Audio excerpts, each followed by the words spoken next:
Hi, good morning. Today is Wednesday, April 3, 2024. Sorry kahapon.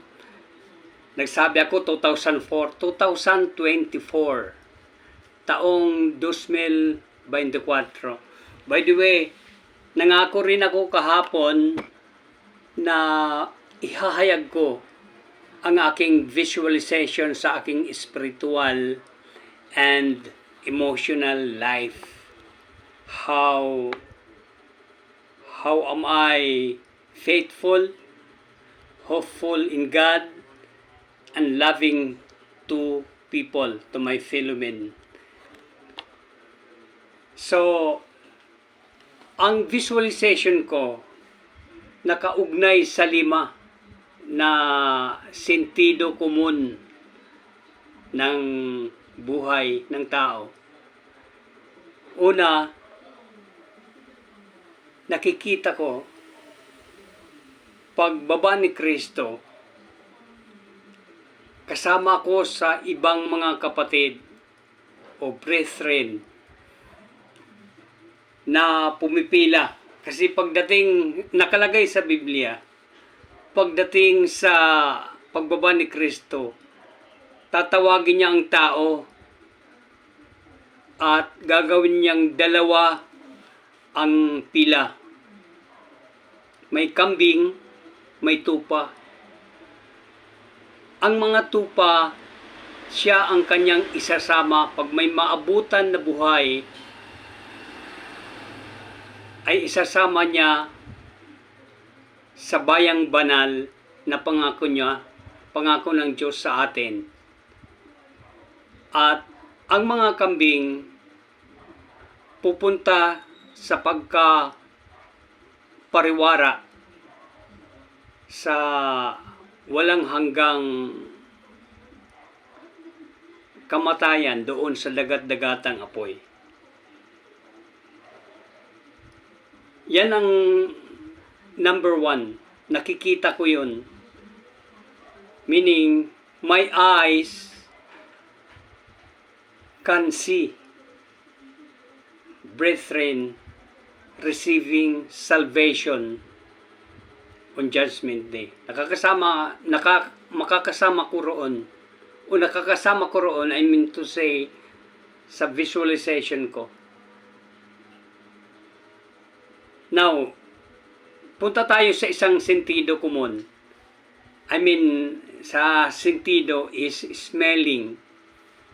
Na naaamoy ko ang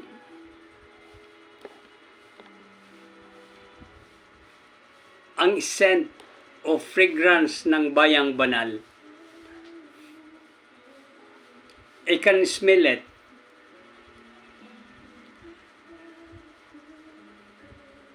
Kung kayo ay Iglesia ni Cristo, mai-imagine nyo ang magandang halimuyak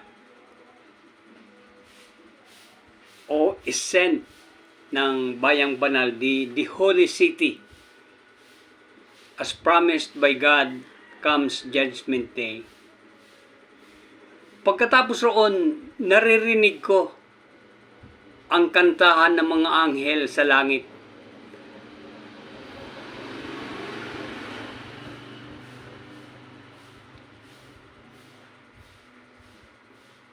I can hear the singing of hymns of angels.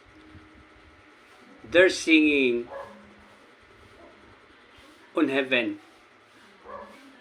Hindi ibig sabihin na patay na ako ha. This is visualization. Wala akong third eye. Now, another visualization, nararamdaman ko.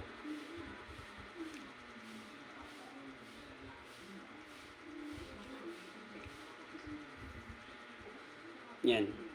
I can feel joy and eternal life in an immortal body. Kasi ang pangako ng Diyos, babaguhin itong katawan natin Sayang nga lang yung mga natiwalag sa iglesia, yung mga humiwalay, nag-decide sila na lumabag sa mga kalooban ng Diyos. Dahil kung kayamanan ang pag-uusapan, mayaman ka roon sa bayang banal. Dahil ang lansangan pa lang ay ginto. At ang mga paligid sa bayang banal ay mga bato na mamahaling bato, pulinong bato.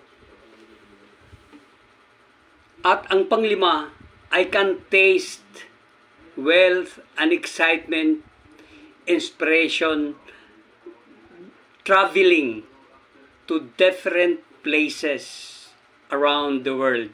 By the way, pangarap ko yun, visualization ko yun, na kasama ko ang wife ko, magta-travel kami sa iba't ibang mga lugar. We have already tried Cebu and Davao.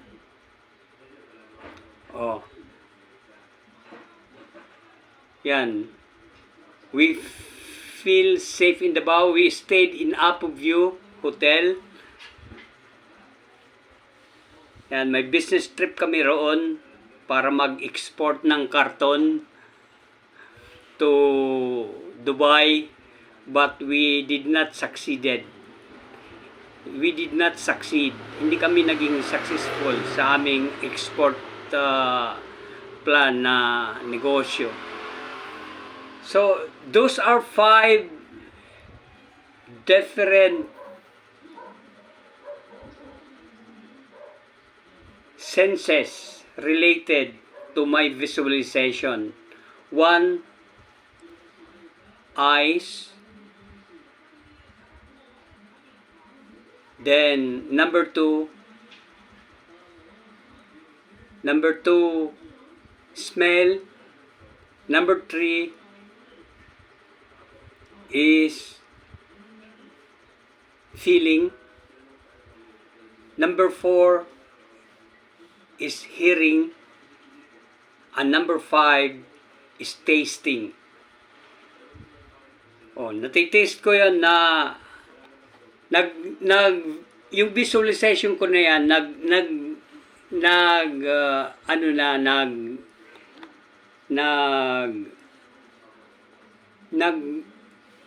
na-realize na, nag-manifest niya na tulad ng pangako ko kahapon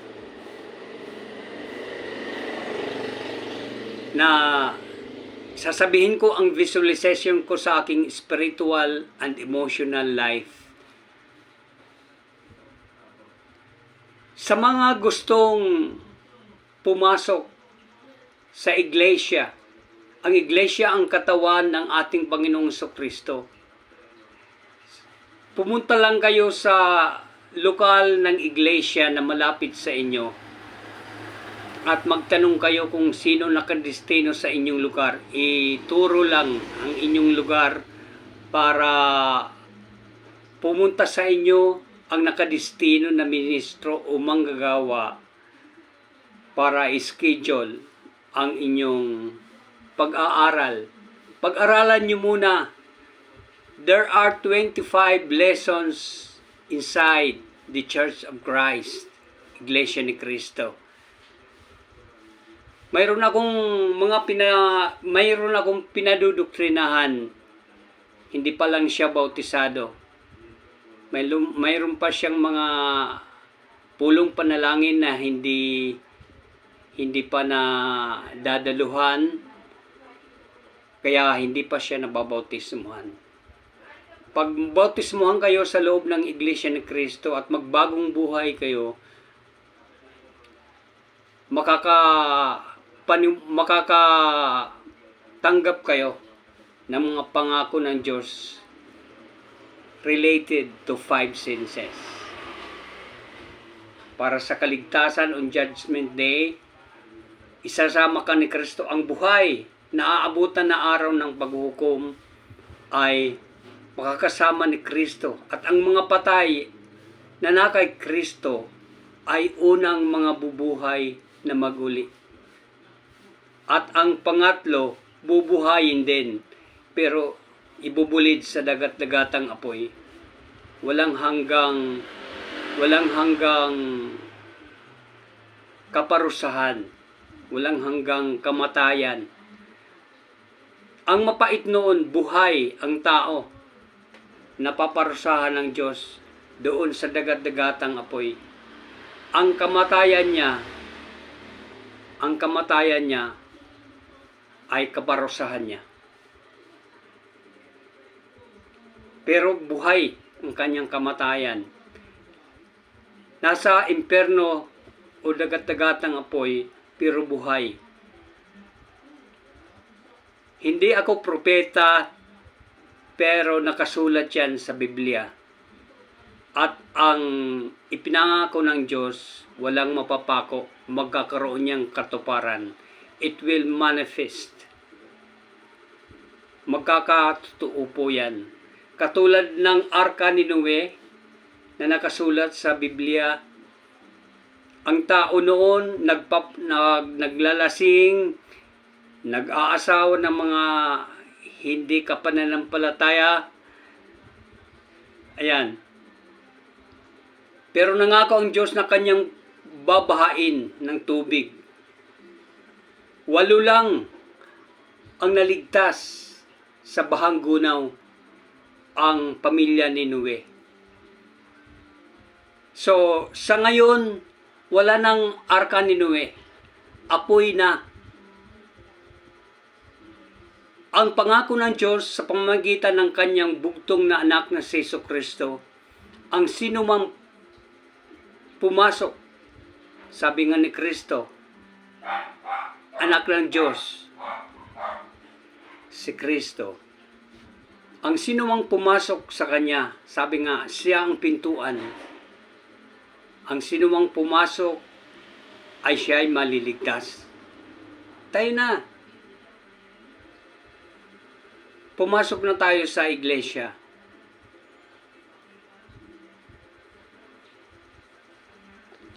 Ano ba ang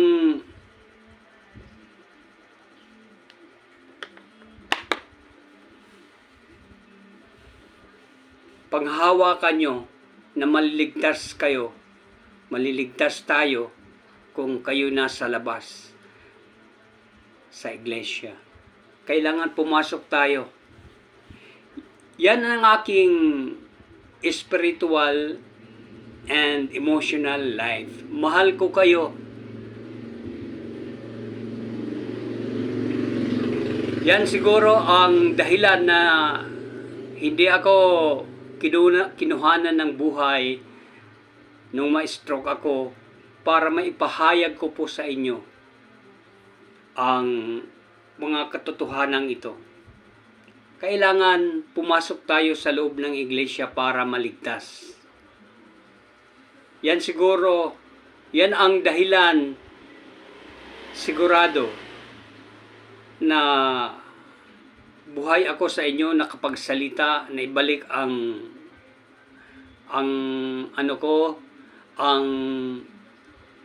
pagsasalita ko, na alis kahit konti ang pagkabulol ko. Buhay pa rin ako. Noong COVID-19, nakaligtas ako. Pumunta ako sa health center at magpapaayos ng ipin. Bago ako ayusan ng ipin na hindi natuloy, kinuhanan ako ng blood pressure. Hindi po pwede dahil bawal ang anesthesia sa akin. So, kaya hindi natuloy. Isa yan sa mga visualization ko na magkaroon ng dental hygiene. Senior citizen na ako. Sana naibahagi ko sa inyo ang aking spiritual and emotional life.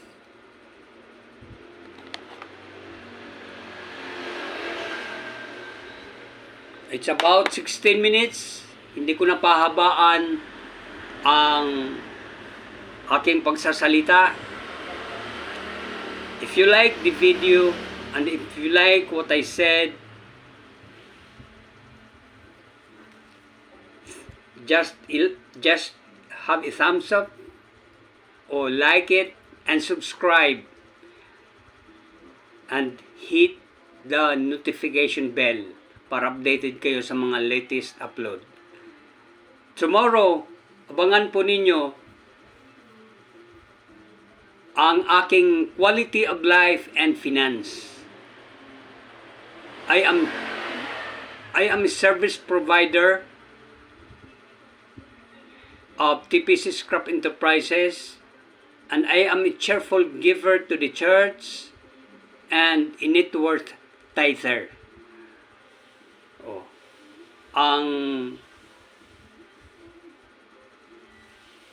Ang ikapo o 10% ng aking kinikita ay voluntarily ko binibigay sa Iglesia ni Cristo. Nang walang panghihinayang, masaya. Cheerful giver meaning nagtatanging handugan, naglilingap, at nagpapasalamat. Don't forget to subscribe and have a nice day. Take charge. Bye-bye.